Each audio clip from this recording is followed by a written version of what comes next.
8, Network 310, and we have a special guest tonight. I'm excited to introduce you to Professor Kee Vu.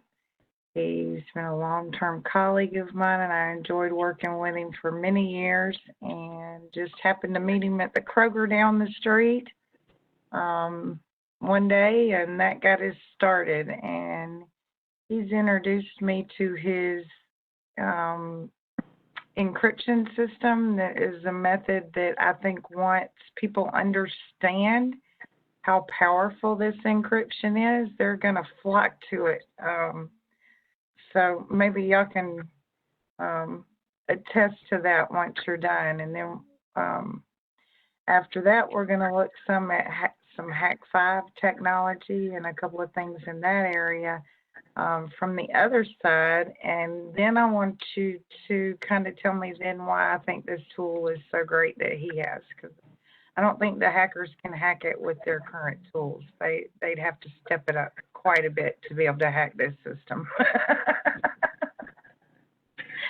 So without further ado, Professor, what do you have to share with us? Good evening. Thank you very much, Christine.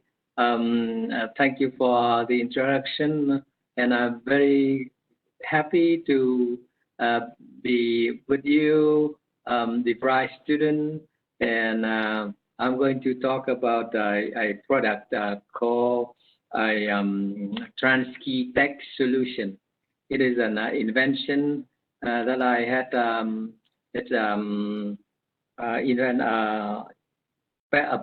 patent. It's a patent on October 28th of 2003 by the U.S. Department of Commerce. And the topic here that I'm going to present is, as I say, is entitled TransKey Tech Solution.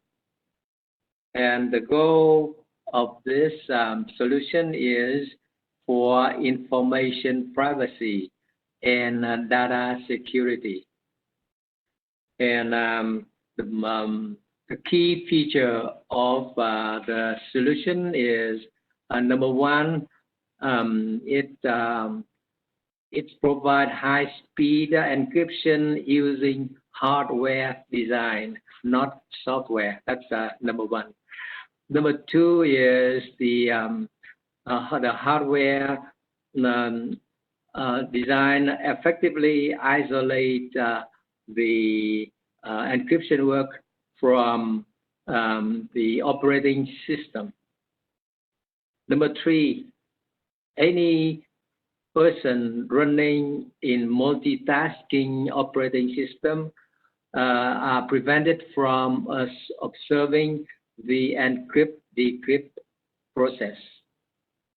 And this is just a summary, and I'll go into more detail in the white paper that I just present to you. So let me show you a little bit about how it looks. This is a digit key, okay, a digit key product. So this is not a memory device. It has a processor, microprocessor, a PROM, and a RAM. Okay, the RAM is for the purpose of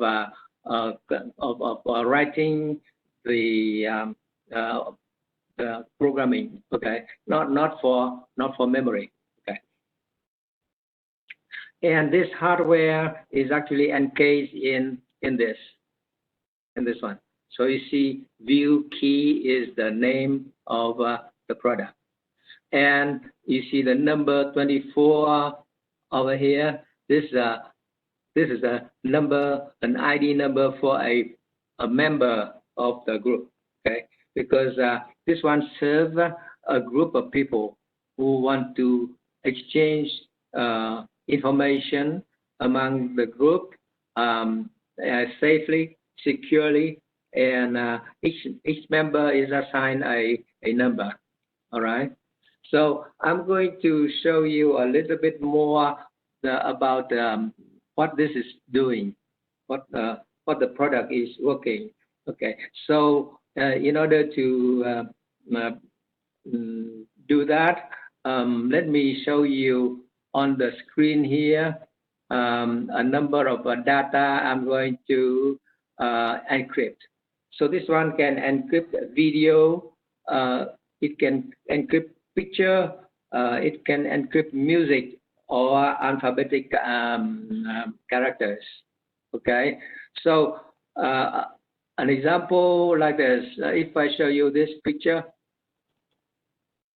on the screen, this is a painter, painter. Okay, this this this painting is uh, a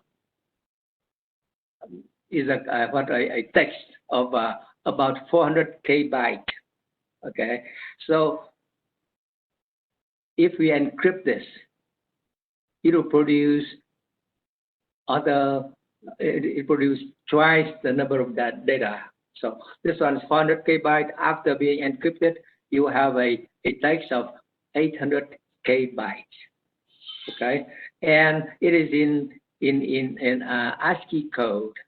I'm sure you know what it is about the ASCII code produced by the IBM PC.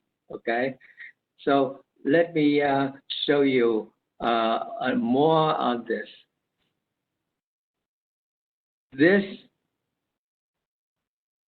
painting, this picture has a code name 00068.jpg.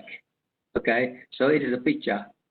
And after I encrypt this, it will become this 00068.jpg dot KRY. KRY for crypto. All right. Now, so let's have a look at this this encrypted file.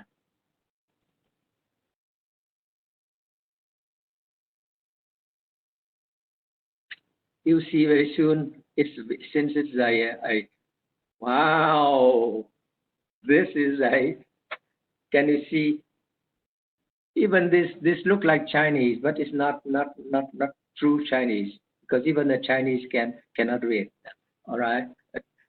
Now this is in Notepad. In Notepad. Okay. If it can be presented in different format, and it will show all ASCII code. Okay. So let me try to get out of this. Okay. Now, so if I want to look back at the picture here, this is the encrypted file. This is the original file, and after I decrypt this one, I'll produce this one. This is that.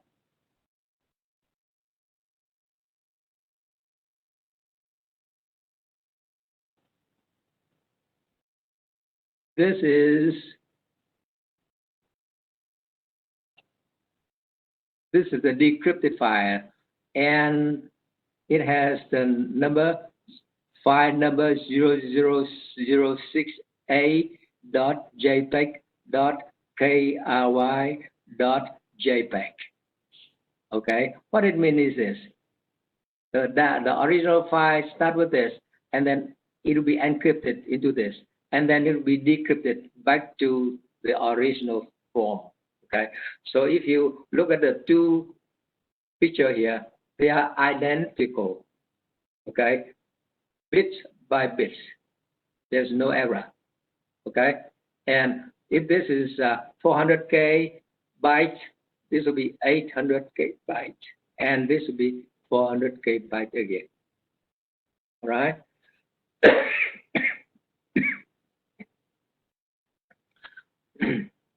Okay. Next, I would like to show you how this would work. Okay. First of all, this is the hardware device. I plugged into the USB socket, and then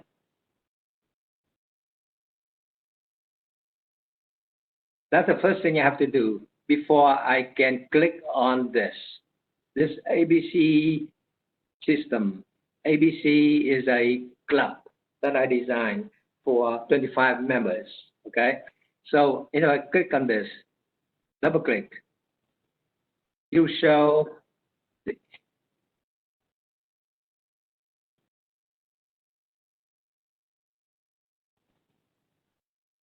Okay. This is the user interface. Okay. With this, I can communicate between the hardware device and the memory in the computer. Okay, so now we are talking between the device and the computer. And this show function, three different function. First is encrypt for myself, and this one encrypt for a recipient, and this one is a decrypt function. Okay, so let's start with encrypt for myself here. I select the file to be encrypted. So I click on select file. All right. Now, since my file is in the picture area, so I click on my picture. All right. And now you see a list of files here. 0006A JPEG, 0001.jpg, and 0006A what 0015A JPEG, and so on. Okay, and we just mentioned the 0006A. Now let's try another one. Now I'm going to encrypt 0015A JPEG. So I double click on this. All right. Now the encryption is now working. It takes about 4 seconds. Okay. It's 4 seconds for about 400 KB. Okay, so if the file is about 1 megabyte, it will take about 10 seconds. All right. Okay. Now here is the original file. Okay, and this one is the encrypted file 0015A dot JPEG dot KRY. Okay, so let's have a look. I'll click at the picture and see how it looks. Okay, it looks like it is working. This one's the original file, and this is the encrypted file. All right, you see the book looks like a book. Okay, now if I want to look at the encrypted file, or maybe this one, how it looks. Oh no. Okay.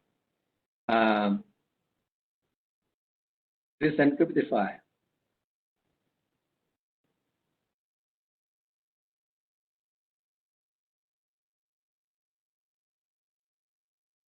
Again, okay. If anybody can read, please tell me. Okay. Now,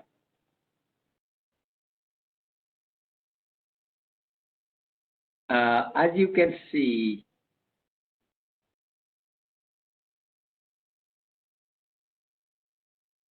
if I want to decrypt it, decrypted file. So I'll go back to the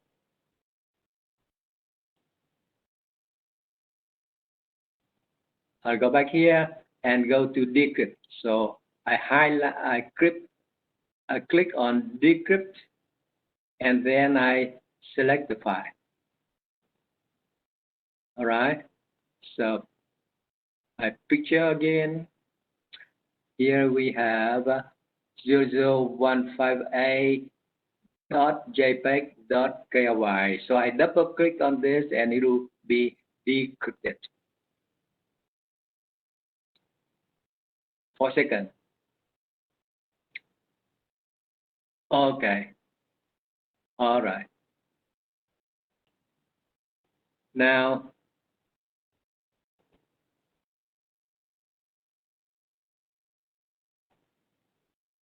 here we are.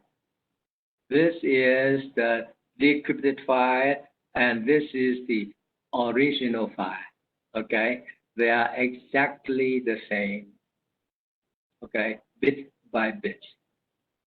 Okay, now the next step is to have a file encrypted for a person, a recipient, other than myself. All right. Then, before I do that, let me remove all this. I did remove this original file and encrypted file.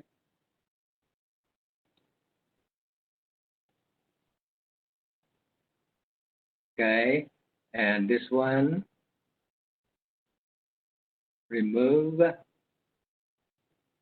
and this one remove. Okay, now let's go back and see if I want to send a encrypted file to a member of the group. Okay, then I'll say I'll click on encrypt for recipient. Okay, if I want to send to a recipient, I have to enter the what you call the email address. Actually, in this case, it's very simple. As I showed you before, it's just number 24. Okay, number 24. So I click on the recipient email. Actually, that's simple, very simple. Just member 24. Okay.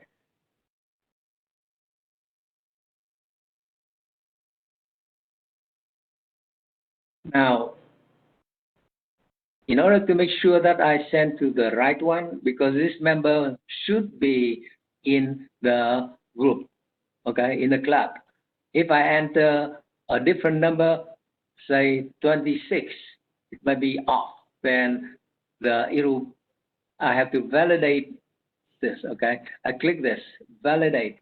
If it is correct, then it will highlight the select file, okay? Okay, so it's correct. It's a valid file, valid member. Okay. Now, so now I can, after I select the file. Okay, I'll go back to the picture, one of the picture that we displayed before. Okay. So let's see this picture, 001.jpg.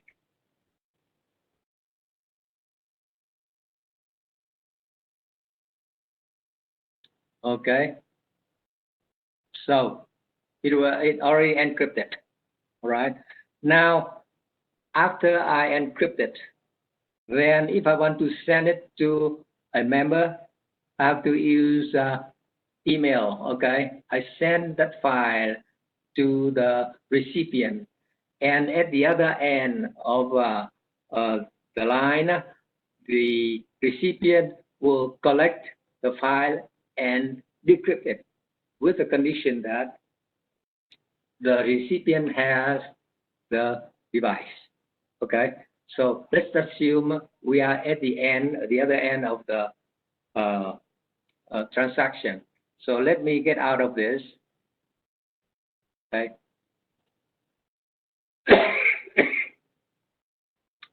And now I have to remove, this is the original key, all right? And I have to plug in this key for member 24, all right? So after removing this, I plug the other device into the PC, and assuming this is from the recipient, okay?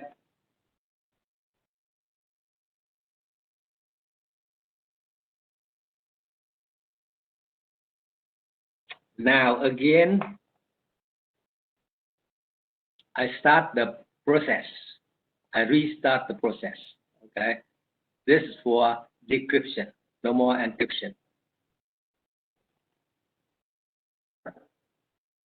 Okay. All right. So we already encrypt, and now I receive at the other end. Member 24 receive the file, and member 24 will use different device to decrypt. So first of all, to decrypt, I have to click this one, decrypt, all right, and select file, all right, okay.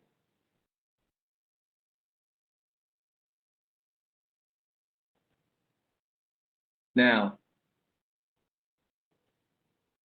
this is picture. This is the encrypted, the original file, and this is the encrypted file of this picture. Okay, and if I double click this,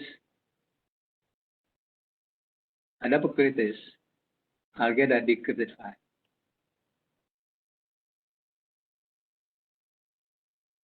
Oh, I'm sorry.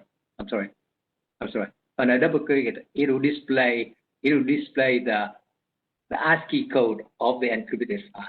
Okay. So last time we saw the Chinese character. Now you look at it. It's all ASCII code. Okay. ASCII code for 8 bits of data, we have 256 different characters. Okay, so these are among the 256 characters. Okay, so let me go back to decrypt. Okay,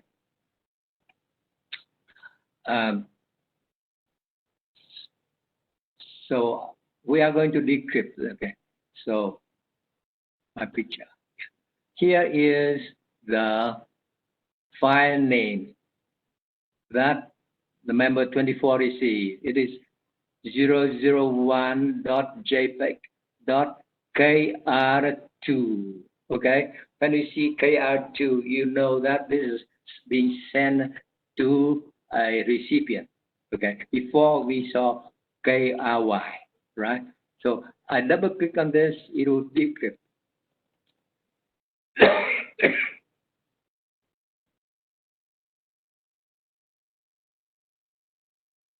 Okay, it's done. So let's have a look. Yes, original file, encrypted file, and decrypted file. Okay, jpeg.kr2.jpeg. All right. Okay. So should I stop here and wait for a question, or should I continue to go?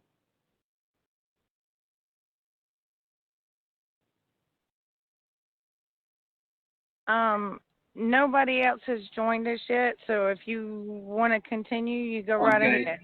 Very good. So let me continue with this. All right. Okay. Now, there's a little bit of comparison with a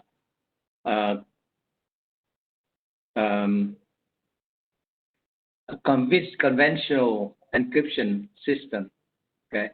You know that in conventional encryption system, they have symmetric and non-symmetric or asymmetric.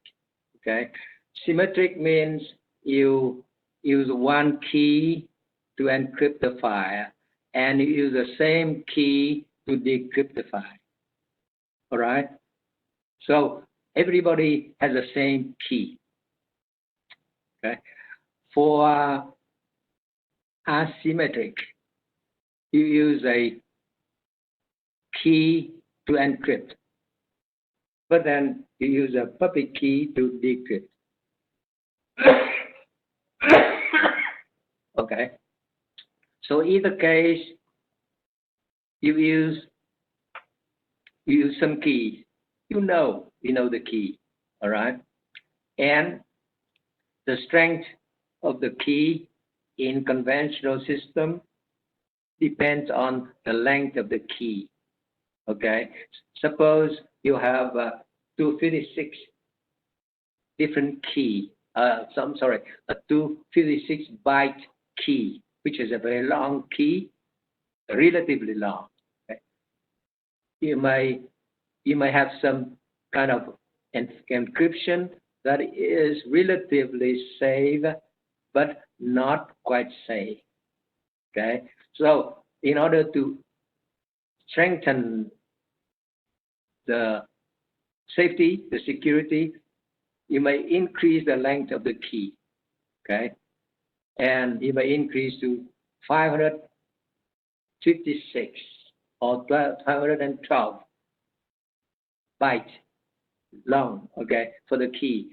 And this will be more safe, more secure. However, with fast computer, people can break it. It's already being broken, okay?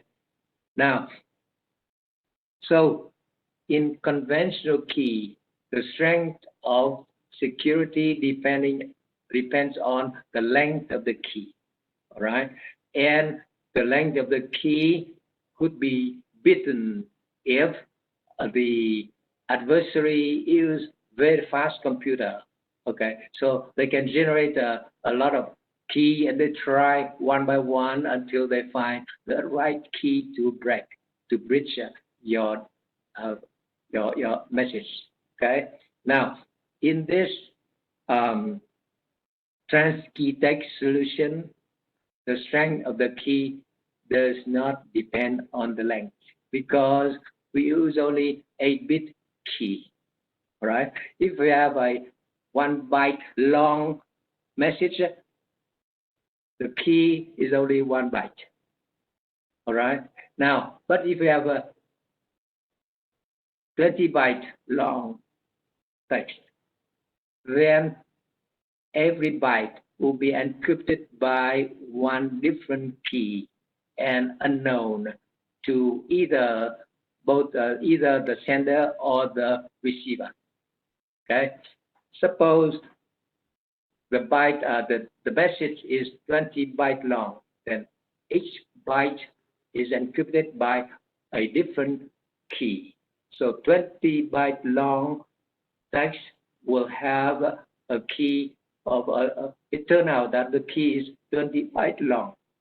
All right. So if your text is 400K byte, then it turns out to have a 400K byte key. All right. And this is almost unthinkable. Okay. So it's important to realize that in this case, to defeat this, I don't know how. Okay, even myself, I don't know how to defeat this. All right. So that is the strength of the algorithm here, right? That is called, sum it up. This is a random byte-wise encryption. Okay, each byte of data is encrypted individually by a randomly or pseudo-randomly and dynamically generated 1 byte key. Every byte of data is encrypted independently by a different key. Okay? No established set of key is being used as in conventional method. Okay? Secondly, this transparent key solution is presented a transparent key to all partners. All right. No partner knows what the key is. All right. And either the sender or the recipient don't know what the keys are. All right. And the result, the consequence is there is no need for elaborate secure key distribution. Okay. No need for key storage, no need for key management infrastructure, right? And no more problem of compromised key as in conventional method. A third advantage of transparent key solution is every time we encrypt a file, we have a completely different and randomly different key. Okay, this is called one-time key pad. This is an unintended consequence of the algorithm, and the implication for knowledgeable cryptography, as we can read from a text, a book, the uncertainty of the key is as great as the uncertainty of the plain text, and making the algorithm unconditionally secure, as espoused by Shannon. You can find this in the Handbook of Applied Cryptography, page 192. 192. Okay. You look for one-time key pad. It means every time you encrypt a key, you have a key pad, and it changes every time. You suppose you have the same file and it encrypt twice or three times. Each time you produce a different file, completely different file. Okay.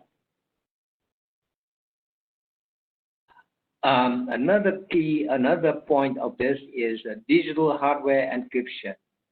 Any digital information, whether voice, text, JPEG, or video data, could be encrypted real time, okay, and in parallel, okay, whether it is 8-bit, 16-bit, 32-bit, or 64 bits, okay.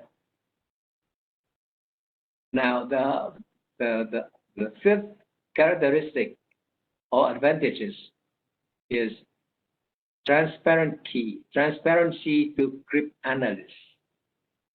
Okay, the transparent key encrypts all spaces and punctuation symbol like period and comma and so on, and recognized by the algorithm purely as binary code characters.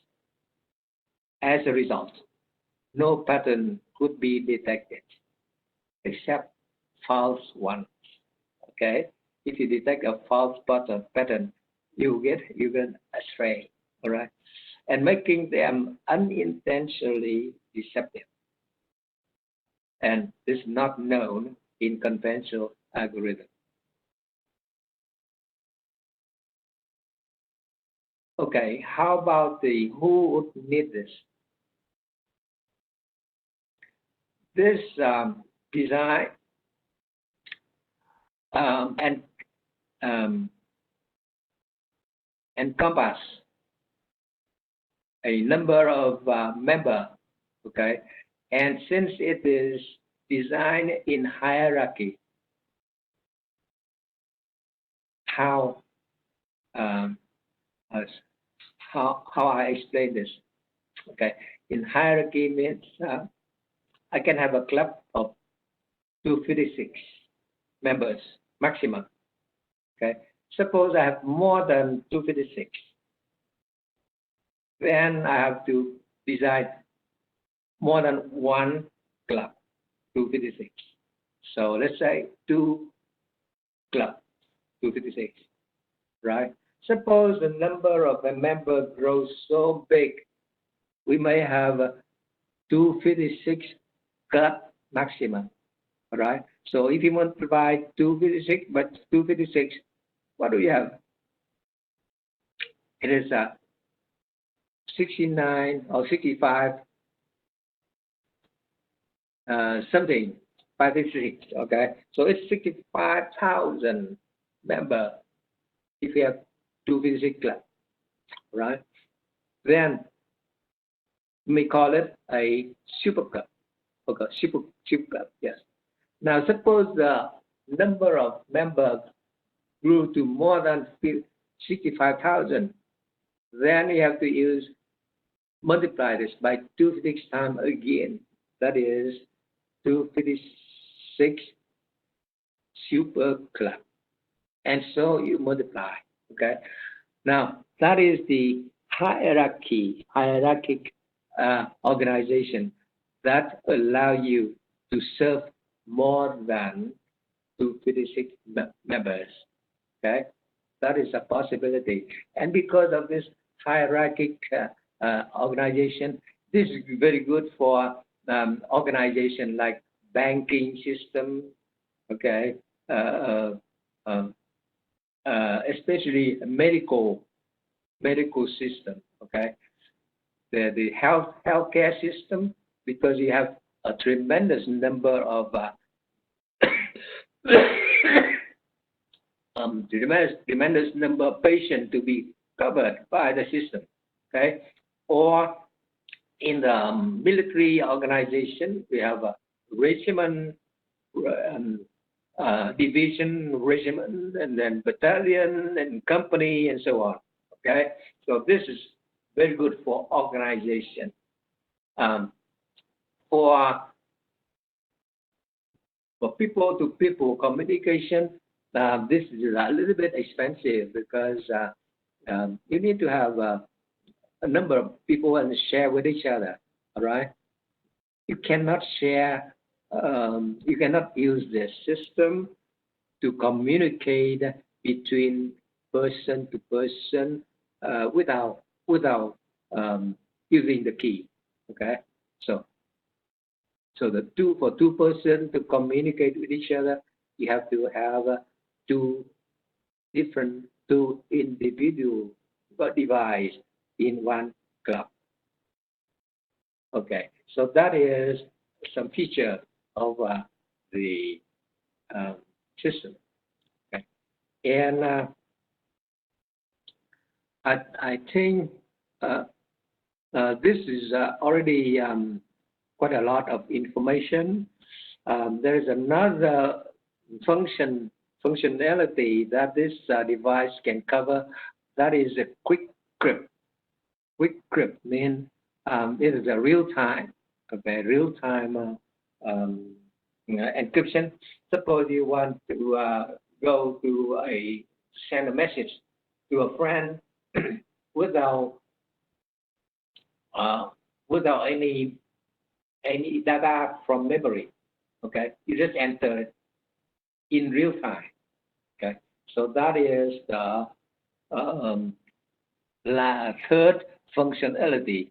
Okay, however, this is not really important, so I would like to stop here, and I want to thank you for following up with this presentation, and I'm very happy to be.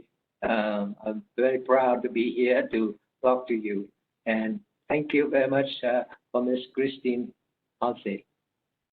Oh, thank you. I enjoyed it tremendously. I'm hoping as the students watch the video, because I know they're like me. They're some of the ones that are smart enough to understand what you're doing.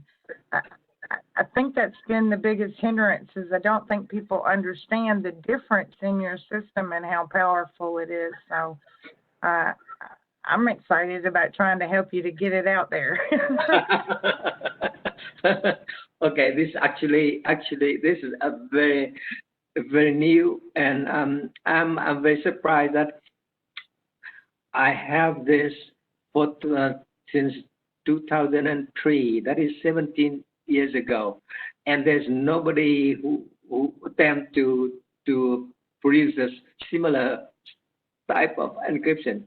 No, there's nothing even close to it. And I think once we can get the right people to understand the process, then I think we'll be on the way to getting it to be more popular. And I think the group that can understand it is the hackers, and that's the group I'm going to talk about later on this evening. They just, I know they would see the power of this, because I liked your offer that if I can get this out there and get somebody to try to hack it, Yeah. I yeah. want to see if you can, because I don't think anybody, based on what I know about how people hack things, I don't see a way that they could with this Yeah. system. Yeah. Actually, I would be very glad to challenge some hacker to get into the system and see how they handle it. So we'll try to get that challenge out there and see if we can Yes. get anybody to accept it. Yes. Yes. And thank you very much, Christine. Oh, thank you again, Professor Vu. I do really you have- appreciate you being here and was so excited when I saw you at the Kroger, and glad we got to touch base again. Yes, it's a quite a coincidence. That's what I was telling my husband earlier. I was like, what are the odds? So it was really good seeing you, and I really appreciate you coming and talking to us about this. And thank you very much for helping me to do this, because I'm a caveman in handling this Man, system. if you wrote this system, I have a hard time believing that, just because you developed this system, and some things are new to you. Yeah, using WebEx for the first time it's not that easy, but you got into it. You're doing great, and just really glad to have you here. And thanks very much for going through the headache of just being here this evening and getting all that working. Yeah, I really enjoyed the opportunity to do this, and this is the first time I do this. Okay, so right. If yeah. I can organize the right group, I may have you present to a group of maybe potential people who might be interested in Oh yeah, the challenge that would or be in great, the system great itself. idea. That would be a great idea. All right. Well, thanks again, and you have a great evening, and I'll be in touch soon. I promised your wife some lavender, so you'll probably see me in the next day or two. Okay, thank you. Thanks very much. And have a nice evening. You as well. Yeah. Good night.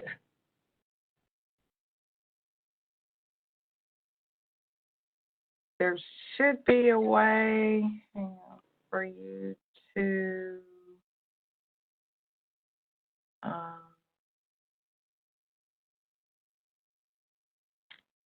hang on one second. Let me see if I can get back into my role. And once I get into my role, it'll end your role.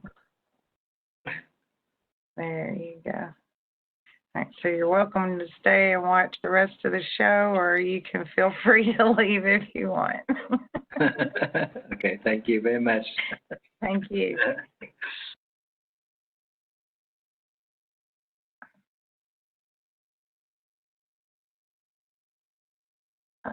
Okay, ladies and gentlemen, I'm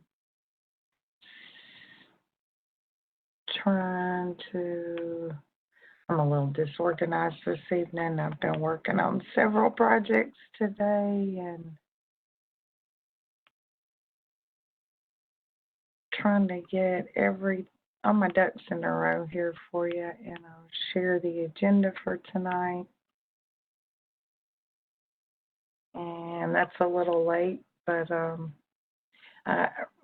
mad you guys aren't here tonight. We've had so many engaging discussions in this class, and felt like y'all really would have enjoyed our guest tonight. I guess because it's week 5 or week 8, I'm not sure. Maybe everybody decided we didn't have class or we didn't need class tonight, but y'all missed. And I hope you're going to watch this recording when I send it out. And if you have any questions, feel free to send them to my email if you'd like to communicate with Professor Vu, and I can send those questions on to him.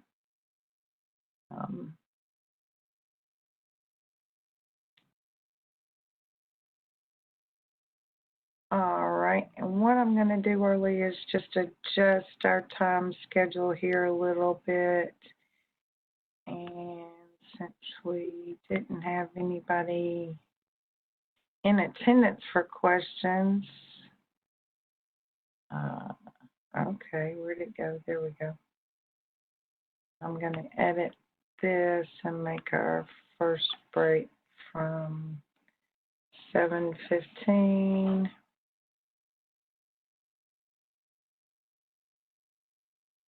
to 7:30.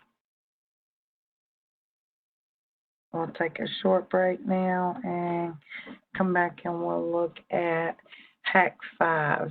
And okay, this is some technology that I was introduced to through penetration testing and learning how to test websites for ease of access. In other words, how easy can I get into your network? Companies want to know that, so they hire people to do that type of testing. And Hack 5 is actually some tools and stuff that allow you to try to hack into the networks so that you can test that for a company. So if you use it for the wrong, again, it's one of those tools that if you use it for the wrong purpose, it's a bad tool. If you're using it to help a company become a more secure, have a more secure network and a more secure environment, then it's a good tool. And my point here is that if you see Professor Vu's implementation, you'll see that pretty much all the tools that they teach you to use and all the things that hackers do to get into a network, Professor Vu's system actually diverts that and goes around it and has an encryption system that's outside of the network, that's outside of the operating system. The user doesn't have the password, so he can't give it away. If your flash drive is stolen, that's about the only way that somebody can get into your system, is by directly stealing your, you know, he showed you the little flash drive looking key. That's your key. So if somebody steals your key, then yeah, they have your access. But other than that, there's no way to decrypt the system because it's generating a new code every time, and I can decrypt the same message 500 times and it's going to come up 500 new different ways. That's one of the ways hackers get in there, is by finding that, you know, they look through packets looking for information because they know what sequence it's going to be in, and then they can go pick it out and decrypt it and actually find the information in there. Can't do that with this system because it goes around that. It generates a new key each time, so you can't possibly know how to decrypt it. Again, that's a challenge from the maker of the product, and we're looking for anyone who wants to accept the challenge of seeing if they can hack his trans key system. All right, so I'm going to change this again because I just went on a 5-minute rant. Sorry about that. So 7:20 to 7:35, we'll take a short break and come back and look at some ways to do penetration testing for large companies, even small companies as well.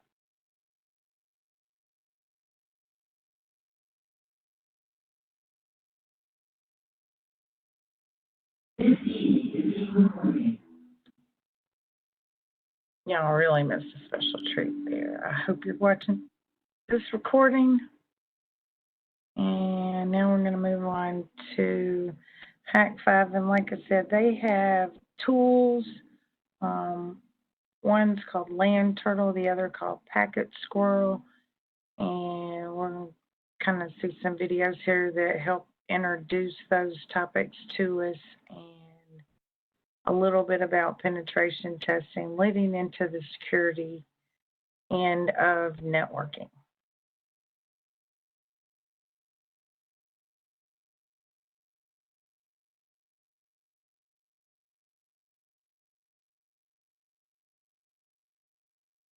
And give me 1 second.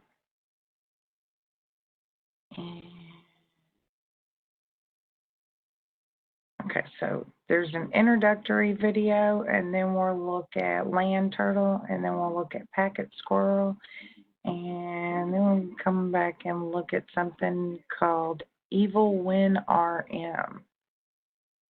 So first, how to start.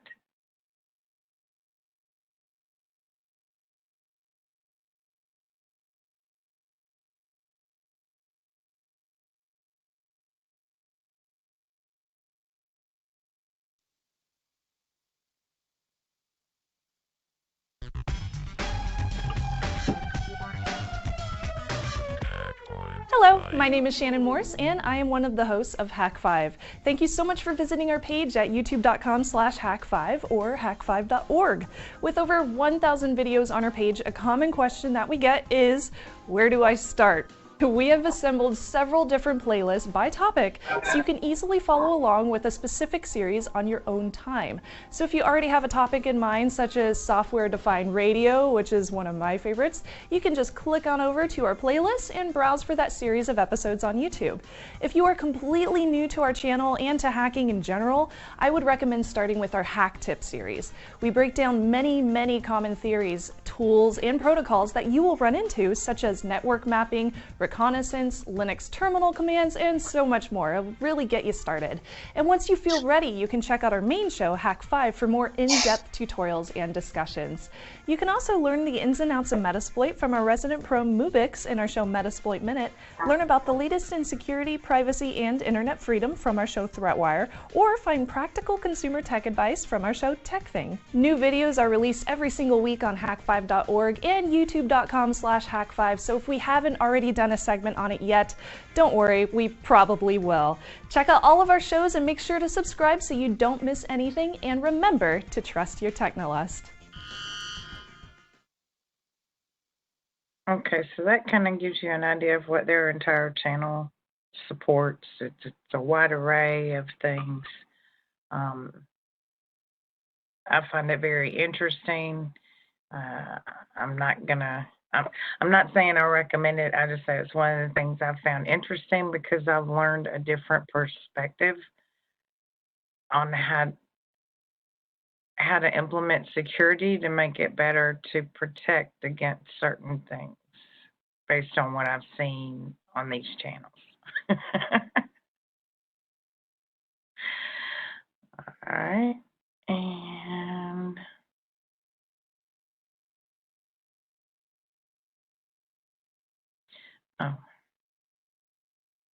I forgot it's a file. And then we'll look at the next one, which is Land Turtle. And this I found very interesting just because of the way that they could capture and interpret your information.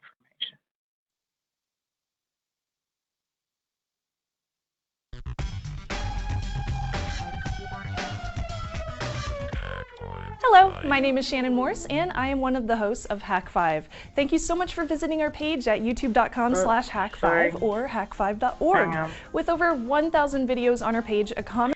That was the same one. I forgot to go to the next page. Stealing creds from locked machines with a Land Turtle and Mubix. All that and more this time on Hak5. Hello and welcome to Hack 5. My name is Darren Kitchen. I'm Shannon Morse. It's your weekly dose of Technolust. Welcome, everybody. We have a very special show today. Why is that? Because Uber Elite Hacks, we've got Mubix joining us on the second half of the show, and we're showing off fun attacks using the Land Turtle. Nice. And basically recreating what Mubix just did in that stealing creds from locked machines. So I hear you just got back from Beirut. It was a good time. Yes, that was my first time in the Middle East, and Yeah. Lebanon was awesome. Beirut was a beautiful city, and What were you doing there? I was doing a social engineering engagement for National Geographic with Jason Street and Ooh. Khalil. And if you're at DerbyCon this weekend, come up and give us a hug, and we'll tell you some stories off camera. Yes, we will.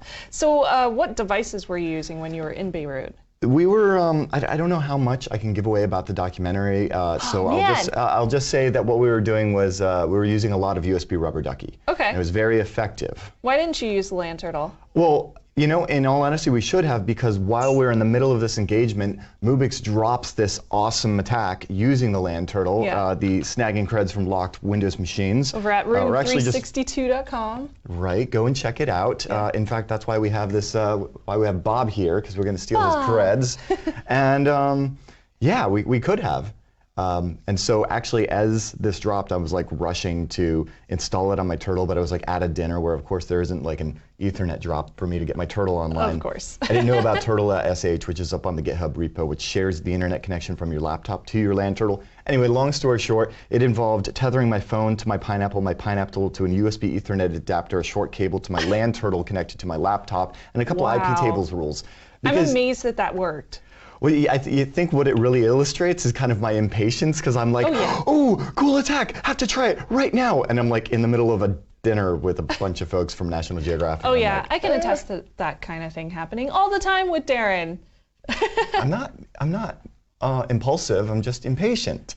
I just want it now.